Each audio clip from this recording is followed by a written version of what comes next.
بچہ جب پیدا ہوتا ہے نا تو سوال لوگ پوچھتے ہیں کہ بچے کا نام رکھنے کا حق کس کا ہے۔ آپ نے دیکھا ہوگا خاندانوں میں لڑائیاں پڑ جاتی ہیں کہ وہ نام رکھے گا، یہ نام رکھے گا، اس کے نام پہ ہونا چاہیے، اس کے نام پہ ہونا چاہیے۔ تو بچے کا نام کس بندے کو رکھنا چاہیے، کس کا زیادہ حق ہے کہ بچے کا نام رکھے؟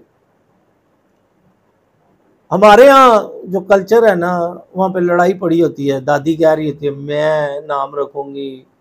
دادا کہہ رہا تھا میں رکھوں گا، نانی کہہ رہی ہوتی ہے میں رکھوں گی۔ تو اس ضمن میں بس اتنا ہی ہے کہ اگر میاں بیوی میں اختلاف ہو، یعنی کہ بچے کا جو والدین ہیں ان میں اختلاف ہو